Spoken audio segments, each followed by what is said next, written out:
As an eyewitness to the events of the life of Christ, what was one moment that stood out to you? So for me, it had to be the one time we got into a boat with him. We headed across the sea, and this great storm comes up out of nowhere. I thought we were goners. The boat was being swamped. We're all bailing water.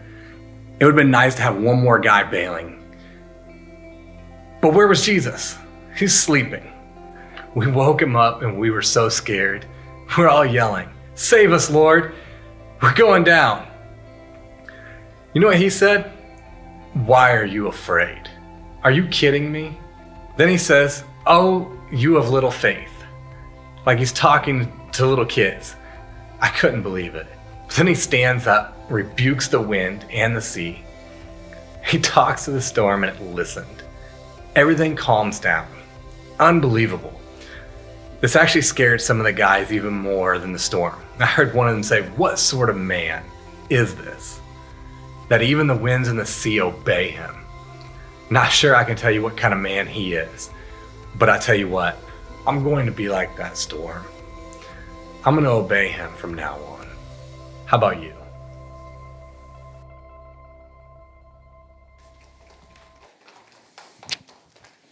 Good morning. So when I got here this morning, it did not feel as cold as it did when I stepped out between services. So what that tells me is that's a good Super Bowl weekend. So I think we're doing good here. We're doing good. It's a good thing. Well, good morning. My name's T.W. Davis. I'm the lead pastor here, and I'm excited to be here with you. On June 9th, 1973, a horse named Secretariat rode off into human history and captured the hearts of humanity. The setting was the Belmont Stakes. It was the third leg of the Triple Crown, and Secretariat arrived, and everybody was excited. There was fanfare, and he had won the previous two legs of the Triple Crown. So people were wondering, man, is this going to be? It hadn't happened in a long time. Is this guy? Is this horse gonna do it? Is he going to be the first one in years to win the Triple Crown? Horse racing experts were concerned, however. You see, Secretariat was known for his strength. He was known for his quick speed, his strong bursts. But this wasn't going to be a sprint. This was going to be a marathon race. It was a mile and a half long. Could he pull it off? The bell sounded, Secretariat took off fast, just like they knew he would, and the horse race experts were thinking, surely he's not going to be able to maintain that pace. You can't maintain that pace for a mile and a half. But as it progressed, not only did he keep that pace, but he actually sped up. He ended up winning that race by 31 lengths, which is a record that had never before been seen. And equally astonishing as that record, it's the reaction of the people in the crowd that day.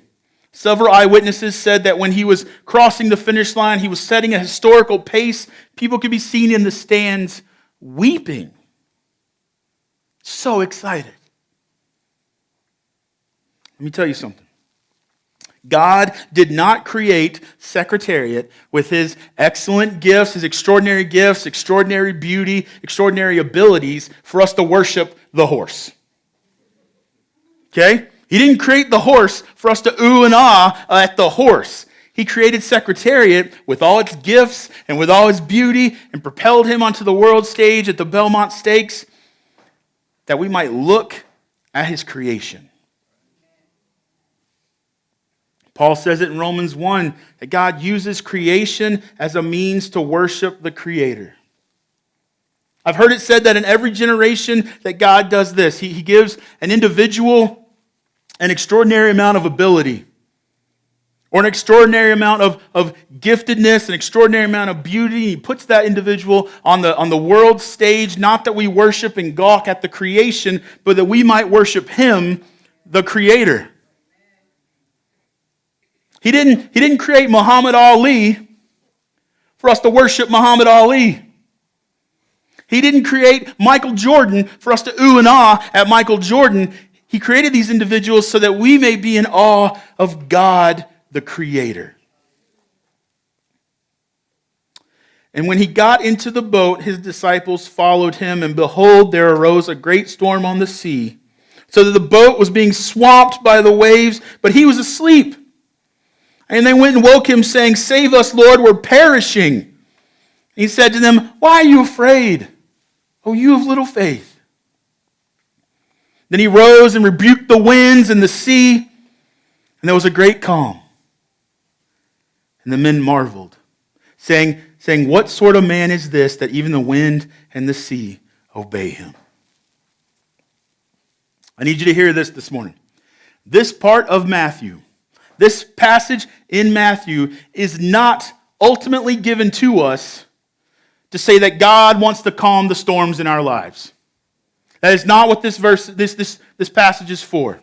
This passage, actually what it means, goes against our American culture and our expectations. This passage about the sovereignty of God calls us to do what the disciples did in verse 27, and the men marveled. Ultimately, this passage is not about you. This passage is not about you. It's not about your storms. It is about the majesty and the beauty of Christ. The fact that he has got this. Now, we can learn some things from navigating storms, and don't get me wrong, we're going to get there in a minute. But ultimately, this passage is about Jesus. It's about his authority. It's about his greatness. And I'm going to say it again, and I'll probably say it a few more times so you get the picture. It is not about you. Not about you. Now, Jesus has power and authority over all life. One of the great distinctions about Matthew's gospel is that he is writing to religious people. He's writing namely to the Jews. He's writing to people who go to the temple and offer sacrifices. He's writing to people who memorize the first 5 books of the Bible. He's writing to people who give on an average 20%. He's writing to highly religious people. And the very fact that Matthew writes this to religious people tells us that if a religious person dies without the gospel, he or she is going to hell. And in Matthew chapter 7, he says it in horrific terms. Jesus says to a group of religious people, "I can't let you in the kingdom." And they say, but wait, we cast out demons in your name. And we healed in your name. And we prophesied in your name. And Jesus says, "Yes, but I never knew you." And the great tragedy of hell is that lying right beside each other, there are going to be virgins and fornicators. Highly moral people and highly immoral people. Huge philanthropists and huge hoarders. Lying next to each other will be church-attending people and atheists. And no amount of giving, no amount of church attendance, no amount of serving in a ministry is going to be enough to save you. That's the problem with religion, right? You never get there. You're always trying to get that just enough attitude. You're always in a rat race. You're always on a treadmill. Do. And that's why, for the most part, religious people know nothing about sustained joy. Some of the most miserable people in this world are religious people who are basing their righteousness on their works. And the major difference between Christianity and world religion is that the gospel says you can't do it. You can't do it. You can't pray enough. You can't do enough moral things. And that's why, and this is the good part, right? And that's why Jesus says, "I'll do it for you. I'll do it for you." And then we don't have to do good things. We get to do good things. That's the gospel. In our text today, we see Jesus in the middle of a storm. He's been with the followers. These people sought him in desperation. And just like he says to his people, to his disciples on the boat, he said it to people already. He'll keep saying it. He puts his fingers to his mouth and he says, shh, peace, be still. He exercises authority over the elements. Now, the word authority is fitting for Matthew chapter 8. We start with this whole chapter. We see him exercising authority. At the beginning, it's over disease. And then he starts authority over creation. And then later in the chapter, he's chucking demons out of people. All right? He has authority. And everything about Matthew 8 thus far has to do with King Jesus exercising authority. So what is authority?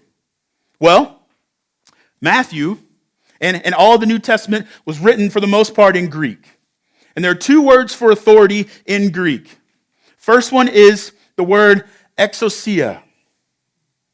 Exousia is unquestioned authority that is tied to a person's position. For example, as a parent, I should have unquestioned authority over my son. He hasn't picked this up yet, but I'm hoping he gets there. First service told me he wasn't going to, but I'm holding out some. If I say to him, go to bed, if I say, clean your room, he's supposed to do so. It is not supposed to be a discourse. Again, he hasn't figured this out yet, but that's the way it's supposed to be. That's what this authority means. That's exousia. The other Greek word related to authority is the word dunamis. And dunamis is where we get the English word dynamite from. All right? It is explosive authority or power. Now, like I said earlier, tonight is the Super Bowl, one of my favorite days of the year. I like the food, I like football, I like commercials. It's all good stuff. This is the only day I like commercials. But in the game of football, those with dunamis, that explosive power, are your 300-pound linemen who at a moment's notice, they can take someone out of the game, out of the season in a minute, in an instant. That's explosive power. But in the game of football, ultimate authority, exousia, belongs to someone who's usually pretty short, someone who has to be quick and is probably a little skinny. It's men and women who are dressed in black and white striped shirts. The referees, at a moment's notice, the referee can blow the whistle and send that 300-pound man, that 300-pound lineman to the sideline and change that whole game.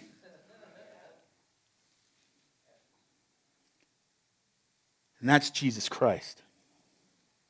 We see him at a moment's notice, a blow in that whistle, and the leper is healed. We see him throw in a flag, and the centurion's servant is healed, and he's not even there. In a moment's notice, he calls the play, and creation bows down. He has exousia. He has the authority, and that authority is tied to his person and his position, so that even the wind and the waves obey him. And I got to tell you, Jesus does lead us into life's storms. The storm that takes place in this passage happens on the Sea of Galilee. And the Sea of Galilee sits 680 feet below sea level. And it is warm air that just sits on the Sea of Galilee. And the problem is, it's flanked by valleys and ravines. And cold air gets trapped in those valleys and ravines, and when it gets pushed ultimately to the Sea of Galilee, that hot air, that temperate air, that awesome air meets that cold air, and as soon as they hit, a storm is created. And this sea is known from turning from peaceful and tranquil in a moment's notice to a violent storm. And we see this immediate change in verse 24, and when he said, and behold, there arose a great storm. These words paint a picture of suddenness. Bam! Just like that. You go from peace to a storm. The text says in verse 24, this says a great storm. In Greek, I'm going to share this with you because I thought it was fun. In Greek, great storm is mega seismic. Mega seismic. It must have been a great, huge, massive storm. Because these experienced fishermen who have countless hours on this exact sea are panicking. They're panicking. They're afraid. The boat begins to swamp and they're covered with water and they're freaking out. They're freaking out. Have you ever been there? You ever been in a situation where you are cruising along with life and everything is good and then suddenly, bam, a mega seismic hit? You ever been there? Cruising along, something hits you, rocks you, throws you off. Well, here's a question we need to ask. How did these fishermen find themselves in the midst of a storm? How'd they get there? Why are they here fretting for their lives? The answer is in that very first verse. And when Jesus got into the boat, the disciples followed him. How'd they get to the storm? How do they get into this storm? By following Jesus. I need to make two statements for you here. One is going to be harmless. You'll probably be down with that. The other one, we're going to have to explain a little bit, but that's okay, all right? We can do this. Total faith. Number one, following Jesus does not insulate you from the storms of life.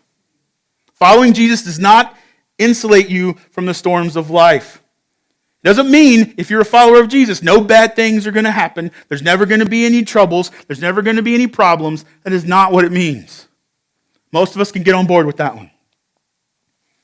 Statement number two. Sometimes God doesn't just allow storms, he decrees them. Not all the time, but sometimes. Sometimes I experience mega seismics in my life and I ain't done nothing wrong. Sometimes, Matthew tells me that sometimes I can dot all my theological I's, cross all my theological T's. I can tithe, I can do all I can for God, and yet I still sometimes find myself in the middle of a storm because he led me there. Now, it's an un-American thing to say. It's an un-American thing to say because we subscribe to what people are calling an American Jesus. An American Jesus is a Jesus that exists for our happiness. Exists for our happiness. I mean, if Jesus exists for our happiness, why would he take them into the storm? That's not the Jesus I know, right? If you haven't picked up in the last year of me preaching here, I'm pretty close with my family. Even though they live what feels like forever away.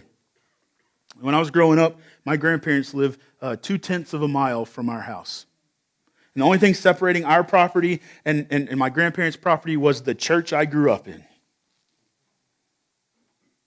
And we spent every Sunday at church with them and then at their house. Lunch, hanging out. We spent every summer with them. Learned how to drive a tractor when I was probably 4. You sit on a lap, you can do anything. Played in the barn, helped in the garden, all the things. My grandfather, every Saturday, I sat there and watched him. He couldn't play with us on Saturday afternoons for about an hour and a half because he was always getting his Sunday school lesson together. I adored that man. He was an amazing man of God. And when I was 14 years old, he died in a car wreck, a terrible car wreck. And it upended our lives. My grandmother was in the car as well, and her legs were shattered.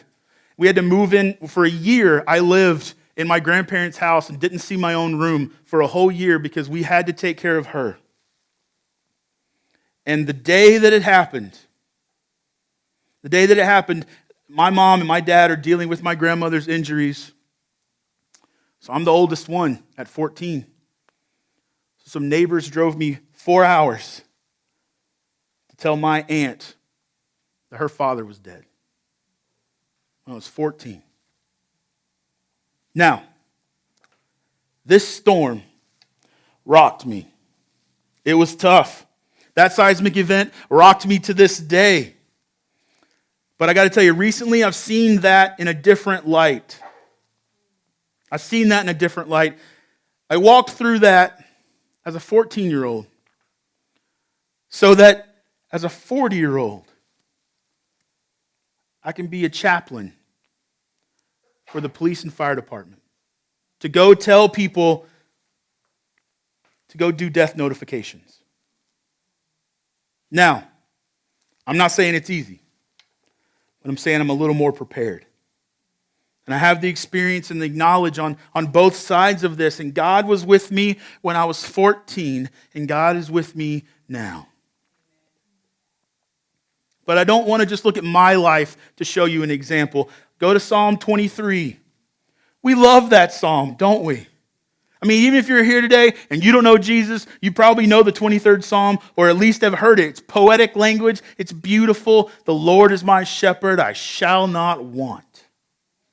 See, David is picturing God as a shepherd, and at the same time, he's posturing himself as a sheep. And he's following the shepherd, and look where following God gets him. Even though I walk through the valley of the shadow of death, I will fear no evil, for you're with me. Your rod and your staff, they comfort me. David tells us he ends up in a valley. And how did he get in that valley? Like any sheep who ends up in a valley, he's following his shepherd. But that's just one example. How about Genesis 45? This is the crescendo of Joseph's terrible story. I mean, talk about mega seismic events. He gets betrayed by his brothers. He gets thrown into a pit. They debate whether or not to kill him. They sell him into slavery. When he's in slavery, a woman lies about him, so he gets put in jail. And then when he's in jail, he's forgotten about.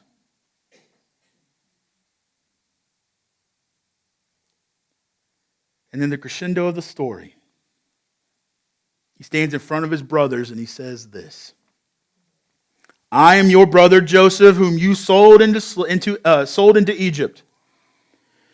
And now do not be distressed or angry with yourselves because you sold me here, for God sent me before you to preserve life. For the famine has been in the land for these 2 years, and there are yet 5 years in which there will neither be plowing nor harvest. God sent me before you to preserve for you a remnant on earth, to keep alive for you many survivors. When Joseph looks at the span of his life, the span of all he's been through, he places it all under the sovereignty of God. God's got this. God did this. Let's look at another one, Job chapter 2. This is right on the heels of Job losing everything he's got, his possessions, his health, his children. And then his wife said to him, do you still hold fast your integrity? Curse God and die. But he said to her, you speak as one of the foolish women would speak. Which, by the way, don't say that to your wife. There are examples in the Bible of good things and bad things, don't forget. You speak as one of the foolish women would speak. Shall we receive good from God, and shall we not also receive evil? So why does God do this? Why does God do this? Romans 8:28 tells us, and we know that for those who love God, all things work together for those who are called according to his purpose. All things, good times, tranquil times, mega seismic times. All things are working together for our good. Some of you in here have children, have had children, are planning on having children. I don't know if you've ever had to tell an elementary school kid that the needle coming towards them is a good thing in a doctor's office. Last year, Thomas busted his chin open. We had to take him to the emergency room and he needed stitches. And it's painful. He's in pain. He's bleeding. He's not happy. And this man, the doctor comes up, bless his heart. Doctor comes up and you can see all the instruments. First mistake, sir. There's a big old needle right there. There's a sewing needle. And Thomas says, what is happening? You know how hard it is to convince a 5-year-old that the needle coming toward their wound that hurts already and the stitches that are getting ready to come are actually a good thing?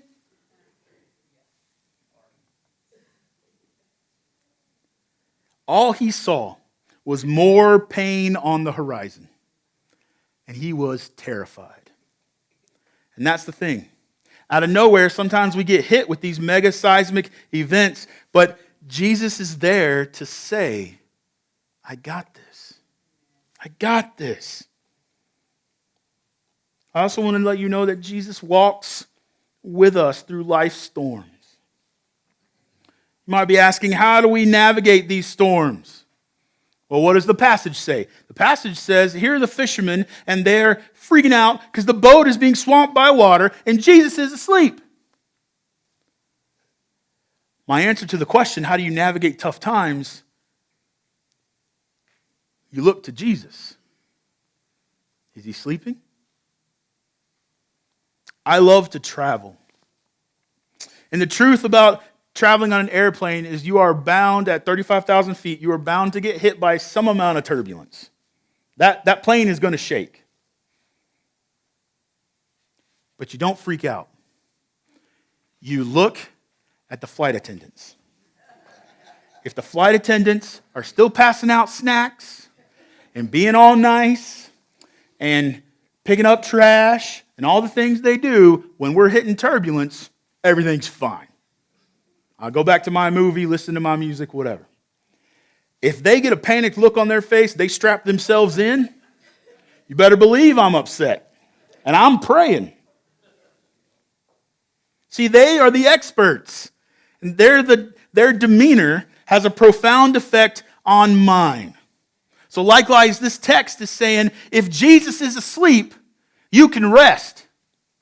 If Jesus isn't worried, it's not because he doesn't love you, it's because he's not concerned. He loves you, and he does get concerned, but if he can sleep, so could you, because he's in control. He's got this. And for some of you, the most courageous step of faith you can take today is to go to sleep. Quit worrying about it. Quit being all upset. Jesus has got this. You look to that sleeping Jesus and you follow suit. But also look at the standing Jesus. When the fishermen wake Jesus, they say, "Save us, Lord, we're perishing." And he says, "What are you afraid of? You a little faith?" He rose up. The passage says that in the passage we see Jesus. We see him sleeping. That is his humanity. That's his full humanity. But then we see Jesus stand. He rebukes the wind and the waves, and he shows us the deity of Jesus. We see a Jesus who is both fully man and fully God. And creation is his employee. Creation is his employee. Colossians 1 expounds on this. He is the image of the invisible God, the firstborn of all creation, for by him all things were created in heaven and on earth, visible and invisible, whether thrones or dominions or rulers or authorities, all things were created through him and for him. And he is before all things, and in him all things hold together. How is he able to stand up in a drowning boat and say, "Peace, be still"? Because creation works for him. It is not the other way around. And after Jesus rebukes the sea, he calms the sea and the wind. Scripture says there's this great calm. And after this mega seismic event, there is now I didn't want to look up the Greek word for calm, so we're going to call it mega calm. After the mega seismic event, we've got a mega calm event. All right? And just like that, now we get to verse 27, which is why this text is in this Bible, why this text exists. And the men marveled. The men marveled. To marvel is to have your eyes pop out of your head, to be amazed, to be astonished. But notice that they're not astonished, they're not amazed, they're not marveling that the storm stopped. They're not marveling at their new circumstances. They're marveling at the man who stopped the circumstances. To marvel at changed circumstances is as foolish as marveling about the football being kicked through the uprights. No one says, that ball did a great job traveling. No, you're excited about the kicker. The kicker did that. Likewise, the fishermen are not marveling at the situation has changed. They're marveling at the one who spoke the words that changed it. They are marveling at Jesus. Jenny and I have been married speaking of marvels, Jenny and I have been married for 15 and a half years. And that means I have not had to buy a diamond in a really long time. She doesn't want any more. The one we got when we got married is enough. But I remember, as best I can tell, I remember looking for a diamond for her. I would go in, I would say, this is the carat I'm looking for, this is the cut I'm looking for, and they would take some out for me to look at, and they would stretch out a black cloth and set the diamonds down. And when they set it on the black cloth, the brilliance and the radiance of that diamond would pop. That diamond wouldn't have shone nearly as brightly and with it that much pop if it had been on that glass counter. But when you put it on a black background, it shone. The mega seismic event in your life is that black cloth. The cancer is the black cloth. The unemployment is the black cloth. The wayward child is the black cloth. The relational stress that you're going through is the black cloth. And God allows and appoints the black cloth to be there so that the brilliance of His Son will pop.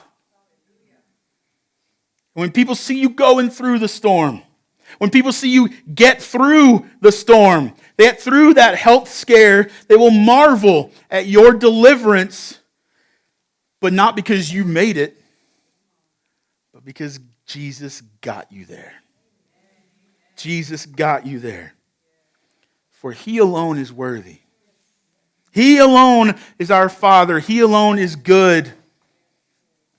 And He's got this.